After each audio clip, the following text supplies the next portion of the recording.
Welcome to Dave's Cooking Show, coming to you from its new time slot of 4 p.m. every Sunday, Monday, Wednesday, and Friday. Don't forget to like, share, and subscribe, as 90% of you are not subscribed that watch my videos. All right, let's get in with all that out of the way. Let's get into today's video. Today, we have a Pimento Mac and Cheese. What you see here is I have a couple of tablespoons, 2 tablespoons of butter that's melting up in a pot. We're going to make a little bit of a quick roux. And then 2 tablespoons of flour. And then just very quickly whisk these together till it becomes golden brown. Should take about a minute, if not less. And then this is just 3 ounces of buttermilk, but you're going to need way more. I would start with a base of 5 ounces at least, and then add in more as you need and get the consistency. Add a bit more at a time until you get the consistency that you like. I was kind of going for like a nacho cheese type of thing. Then you want to add, in batches, 1 pound of sharp cheddar cheese that has been shredded. All right, I pretty much figured out that there was nowhere near enough liquid in the cheese. So again, add the milk a little bit at a time, add the cheese a little bit at a time, till you get the consistency that you want. Also, when you're adding the cheese and the milk and making this sauce, a spatula is probably a better tool than a whisk. Use the whisk for the roux, though. And then we want to add salt and pepper.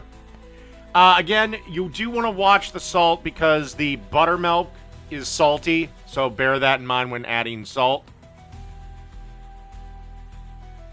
And now you want to add 2/3 of a cup of pureed pimentos. You'll find pimentos usually with the pickles on the top shelf in most grocery stores or in the canned vegetable aisle. And then you just want to stir this around till everything is happy and mixed together. All right, so this is what you should be looking at, and it's about the consistency that I wanted it. Then you want to crank the heat all the way down as low as you possibly can get it as your water comes up to the boil and your pasta cooks. That consistency is what I'm looking for. All right, let's get ready for the next step. Okay, we have our pasta cooked and drained, and this is why I say always take off a minute to the minimum cooking time of your pasta. Because, again, this is where it gets that extra minute. Now we want to take our cheese sauce and drain the entire contents over our pasta. For this, I used fusilli pasta, but you can use whatever pasta shape that you want. And then just grab a spoon, give this a stir around. Once everything is stirred together and mixed up nice, give it a final taste and adjust for any last-minute seasoning.